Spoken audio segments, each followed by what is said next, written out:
Be me, Derek, 31, on-call backend engineer at RootForge, the boring platform that keeps freight moving. Monday drops an email titled Equity Enforcement Update, and the subject line already smells like punishment. A glossy PDF sits attached, 12 pages long, ending with a checkbox that tracks compliance like a heartbeat. Clicking Acknowledge feels harmless until the next calendar. Invite arrives, mandatory, cameras on, mics soft. Our all hands opens with pastel slides about repair, while real graphs hide in a corner like shame. Jade appears on screen, people and equity lead, smiling like a teacher who just found your cheat sheet. She says today we practice listening first, then locks men to chat only, like we're radioactive in audio form.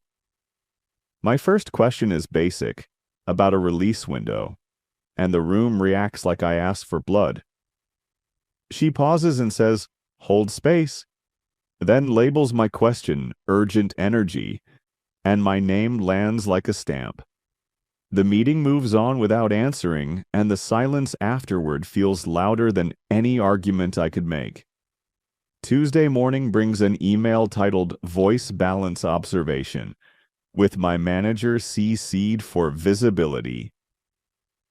One corrective point appears for dominating attention through insistence, which is funny because I insisted twice in chat. Asking which line I broke earns another note. Debating the frame is part of the pattern, plus point 2. An invite follows, coaching session, hosted by Jade, and compliance observer sits quietly in the attendee list. Joining the call reveals salt lamps, plants, a safe space placard, and an oat matcha tumbler in frame. Jade opens with, "I'm not punishing you," then shares a spreadsheet of my points like a credit report. She explains the latter gently. 3 points warning, 5 points performance plan, 7 points separation and offboarding. My reflection form arrives instantly, asking for confessions about control impulses and a written apology for impact. Typing careful answers still gets the reply, "This reads strategic," and strategic counts as inauthentic in her glossary.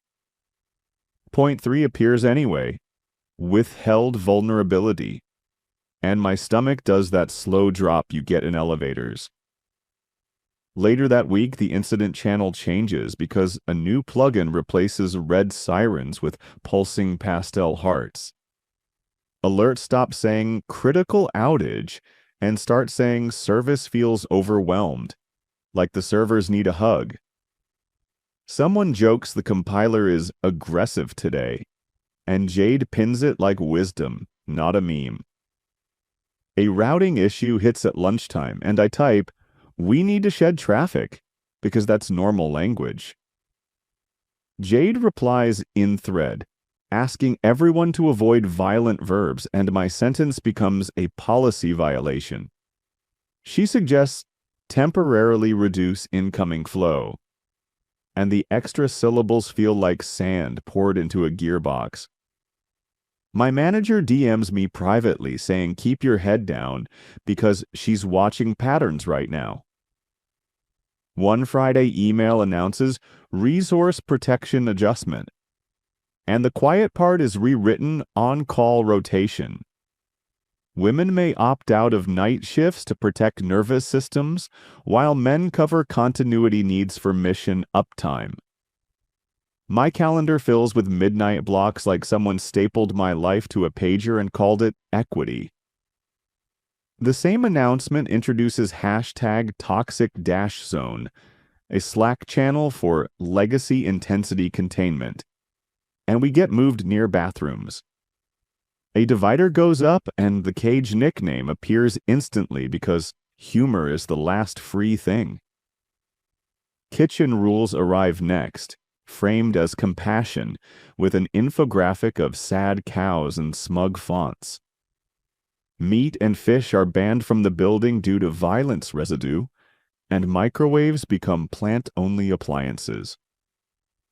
A sign on the fridge says no animal products, using the same aesthetic as meditation apps.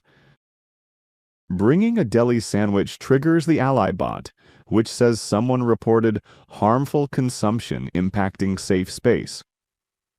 The bot requests a reflection about power, consumption, and the historical footprint of lunch choices.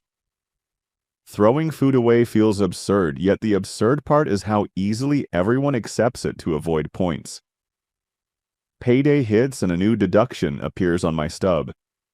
MEO masculinity externality. Offset, neat and official. The memo calls it automatic solidarity, applied only to men, funding comfort equity infrastructure for women's well-being. That afternoon, the office gets goddess ergonomics chairs, mood teas, coconut yogurts, and thick comfort vouchers. A quiet room appears too, diffuser blasting lavender like it's trying to erase the smell of bills. The toxic zone gets a poster saying, "Practice humility in silence," because we're apparently the problem area. Quick math says the MEO pool is bigger than chairs and snacks by miles, so a ticket goes to finance. Finance replies, "Program managed by people in equity," which means the trail ends at Jade's desk. A small click happens in my head because money always leaves footprints, even when the footsteps wear sandals. Night arrives and an incident hits, routing times out, customers see blank screens and trucks wait in real weather. Paging backup on-call returns, auto replies about recovery windows, boundary hours, and nervous system protection schedules. Alone again, dashboards glow red while we pretend it's overwhelm, and my pulse matches alert frequency. I type "roll back now," and Jade pops into the channel saying commanding language harms psychological safety during crisis. Rewriting my message as "I invite us to consider rollback" wastes seconds, and seconds cost real contracts. Rolling back anyway stabilizes service because physics beats policy and customers don't care about tone. The post-mortem doc becomes a battlefield because Jade edits without consent and calls it narrative care. She replaces failure with unexpected pause, swaps bug for misalignment, and doubles the feeling section. In the meeting, she claims my urgency created unsafe frequency, then requests a public apology to restore alignment. Apologizing keeps points from multiplying, so I do it, hearing the quiet humiliation click behind my teeth. A workshop invite follows. Restorative voice, mandatory, because growth requires scheduled suffering and attendance metrics. The room feels like group therapy with a scoreboard, and my name becomes the example pinned to the wall. Jade asks why I need to be right, and the silence waits like a courtroom waiting for tears. Saying I need the system to work earns a sad nod and the label control fixation in her notes. Mentioning objective metrics triggers a lecture that objectivity is a construct used to silence lived experience historically. New practice assigned: every message must start, "I hear you," before any fact is allowed to exist. A plugin caps my meeting contributions at 10%, tracking seconds like parole because software enforces shame well. Points rise quietly because everything becomes evidence of character, not evidence of output or performance. Pushing back directly becomes aggression. Aggression becomes separation. So strategy shifts toward boring receipts and calm silence. Screenshots start piling up. Policy updates, point notices, payroll stubs, incident logs, and Jade's interruptions and crises. Slack exports include timestamps, and timestamps are the closest thing to truth in a room full of narratives. Comfort Equity expands weekly, buying wellness infrastructure every Friday, right after payroll hits like clockwork. A channel called #Confession-Friday appears, demanding men post admissions about harm caused that week, publicly and on schedule. Refusing to post gets logged as withholding emotional labor, and withholding emotional labor earns points automatically. Jade posts her own confessions, but they're humble brags about how hard restorative leadership is on her body. Another update introduces permission-first messaging, forcing men to ask consent before requesting any status update. Even "Are you on call?" becomes a permission check, like the pager needs a safe word. The ally bot flags words like "just," "actually," "obviously," and "simple" because language can be violent, apparently. Watching engineers rewrite sentences like "poets dodging censorship" makes tickets take longer than freight routes across states. Customer complaints rise, and Jade says complaints indicate misaligned customers who need education, not immediate service. Boundary hours appear, meaning women may not be contacted outside personal windows, while men cover continuity needs. My pager vibrates at 2 a.m., and the policy still claims patriarchy is what harms people here. Another coaching meeting arrives because Jade claims my written tone drifted into coercion and certainty again. She quotes, "We should revert," calling should a coercive modal verb with historical baggage and violent undertones. Recommended replacement is, "I wonder if we might," and my soul feels like it exits through Ethernet ports. She announces the MEO will expand next quarter, and men will contribute more to repair as structural necessity. Asking where the money goes gets her smile. Then the line about transparency being weaponized by dominant groups. Framing it as payroll accuracy earns a fresh insult. Payroll fixation is a known control trait among men. Leaving her office with 4 points feels like carrying wet sand in a backpack, labeled moral progress.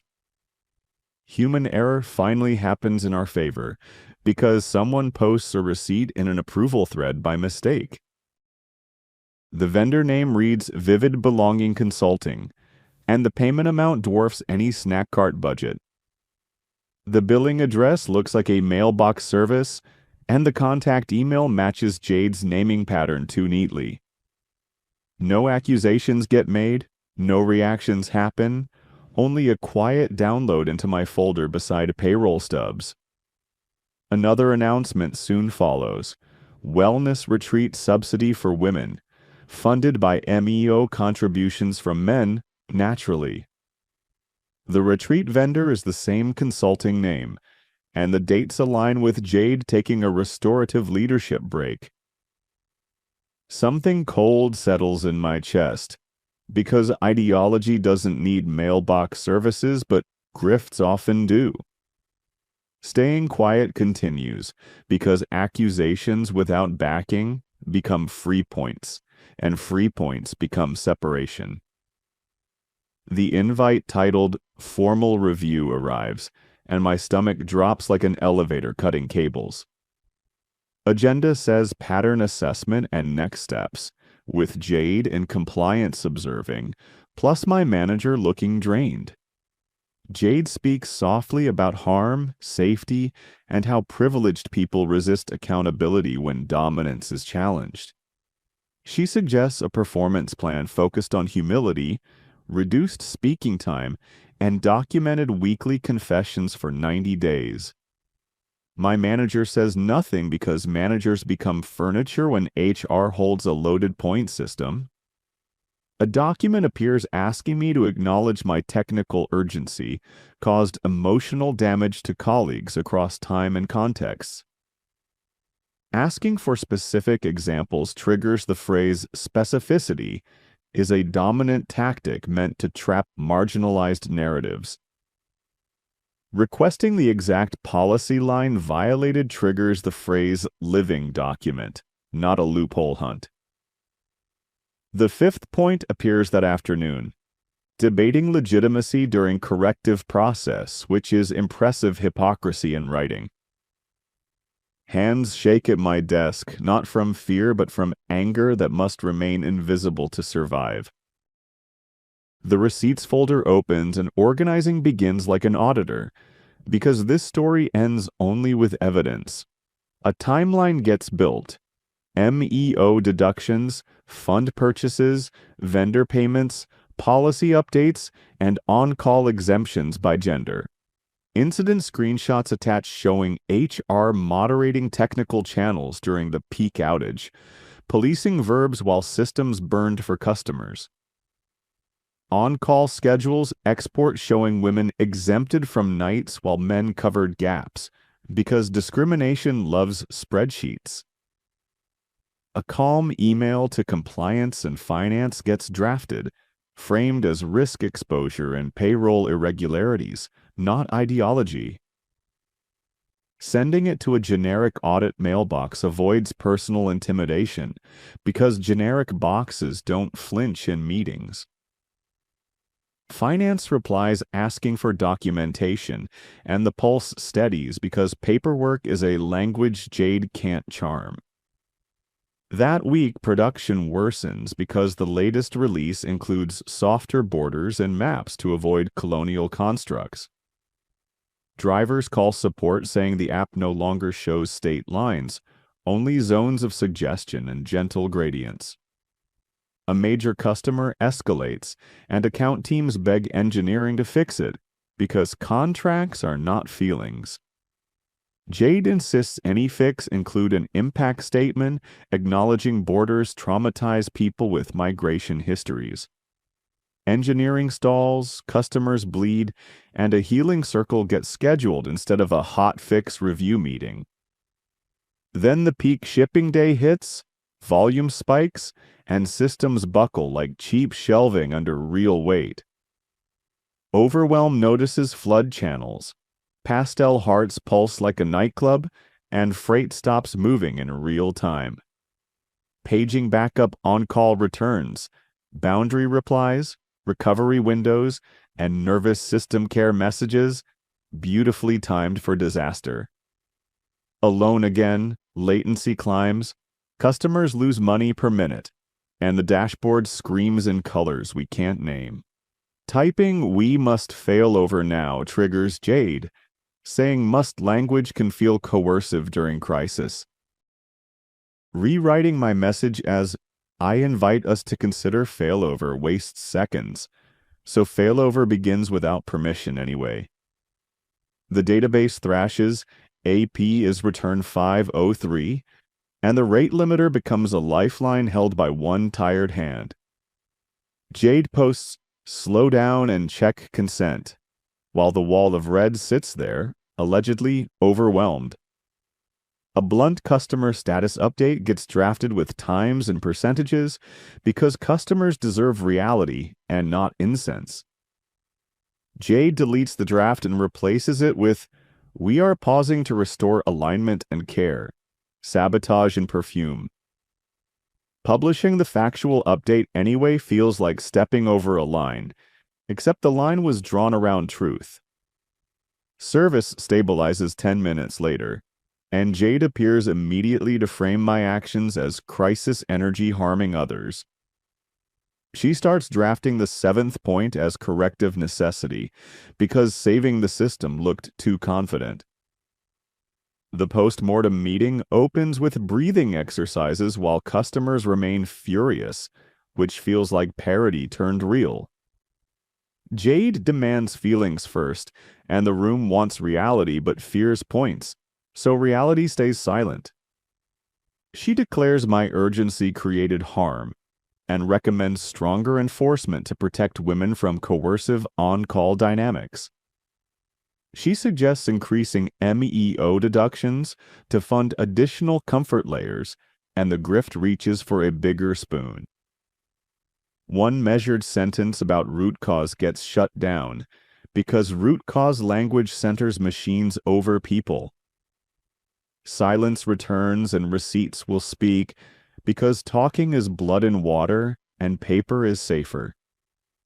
The compiled packet goes to finance again, now including interference screenshots from this incident and the deleted status message. Finance responds, escalating to executive review, and the shaking stops because predators fear bigger predators. Jade senses movement and calls privately, offering to reduce points if I commit to growth and withdraw concerns. She frames it as compassion, but it's a deal. Apologize publicly, accept 90-day plan, and stop asking questions. Agreeing to consider keeps her comfortable, and comfortable people leave clearer trails in writing and approvals. That night, the policy document updates quietly, changing MEO language to voluntary solidarity, like payroll stubs won't exist. Payroll stubs remain time-stamped, deductions remain real, and timestamps do not care about her edits. 2 days later, a company-wide invite appears titled Operational Integrity Town Hall. Mandatory attendance, cameras encouraged. The sender is our top executive, a person who speaks rarely and only when money is leaking fast. Everyone gathers. Jade sits front row smiling, already rehearsing moral defenses and nervous system vocabulary. The executive opens with one sentence. Today we discuss uptime, payroll, and compliance exposure in plain terms. A slide shows outage minutes, customer credits, contract penalties, and a rising line shaped like a coffin. Next slide reads, unauthorized payroll deductions, and the room goes quiet in the way adults go quiet. MEO totals appear, mail-only application appears, and the collected amount is grotesque, bigger than snacks by miles. Jade's smile tightens, but posture stays perfect, because posture is her religion, and she thinks it still protects. The executive asks her to explain authority for deductions, routing, approvals, and vendor selection with documentation. Jade begins with, "We are repairing harm," and the executive interrupts politely, asking the authority question again. She claims approvals were implied by policy, and he says policy is not payroll authorization, then pauses. Vendor payments appear next, including vivid belonging consulting with amounts that make people swallow hard. He asks why the vendor address resolves to a mailbox service and why the contact email maps to Jade. Jade tries to reframe transparency as danger, and the executive says this is fraud risk, not feelings. She attempts to talk over him, and he raises a hand and says, "Do not interrupt, calm and final." Someone coughs behind me, and the cough sounds like relief after months of duct tape on mouths. Jade says her voice is being silenced, and he replies, "Your voice has been over payroll, which ends now." Incident logs appear showing HR moderating technical channels during peak outages, policing verbs while systems burned for customers. He asks why HR controlled incident communications, and she says urgency is toxic and needed containment. He responds, "Your containment cost contracts," and he shows churn charts like a verdict stamped with money. A policy excerpt appears where Jade wrote, "Men must be limited for safety," and he asks if she authored it. She confirms, and he says it is discriminatory on its face and legally reckless with counsel reviewing. Then he lists on-call exemptions by gender and correlates coverage gaps with downtime because data is brutal.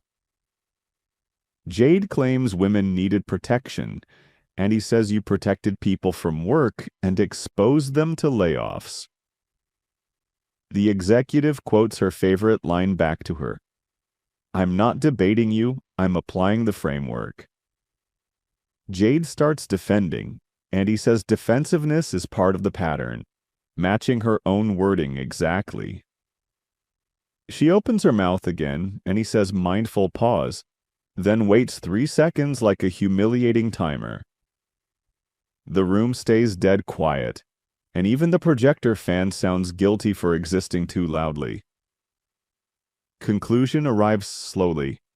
Deductions unauthorized, vendor relationship conflicted, process abused, incidents harmed, exposure unacceptable.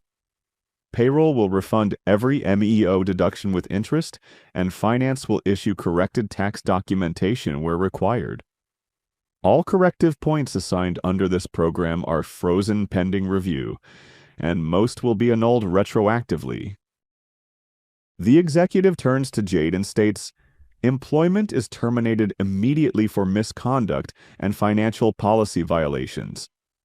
Security will escort her, legal will preserve records, and external counsel will assess reporting obligations for the scheme. Jade protests, and he replies, "You are done," in a tone so flat it ends conversations permanently. She stands shaking, looking for allies, but allies are expensive and her fund just got audited publicly. Walking out, her vegan handbook slips from the folder and lands face down like a dead sermon. The executive addresses the room. We move freight, we keep uptime, we do not run ideology experiments on payroll. He announces a simple rule. During incidents, the incident commander speaks freely, and nobody polices verbs until recovery. HR will not moderate engineering channels, and any policy must pass legal review before enforcement or scoring. The town hall ends without applause because adults don't clap when they realize they were robbed by a smile. An hour later, payroll emails a refund notice, and the number looks like months of groceries insanity. Another email confirms my points removed, performance plan canceled, and records corrected, like a bad commit reverted. Kitchen signs come down, replaced by a boring cleanliness memo, and somebody microwaves beef in quiet revenge. Celebration stays private because habits die slowly, but my spine returns to a normal shape again. Later that night, a small issue pages me and the incident channel is quiet, factual, and fast again. Nobody validates the server's feelings. Nobody replaces outage with pause, and oxygen returns to technical language. A clean status update goes out. The fix lands and the laptop closes without any confession about masculinity. Morning brings a short executive post. Ship the patch today, keep it simple, keep it working. Comments show thumbs ups, not hearts, not circles, not breathing exercises, just people relieved to do jobs. Scrolling past, Jade's account is deactivated, channels archived, and the grift ends like a bad branch deleted. Closing the app feels good because the best ending is boring stability, and boring stability is real luxury.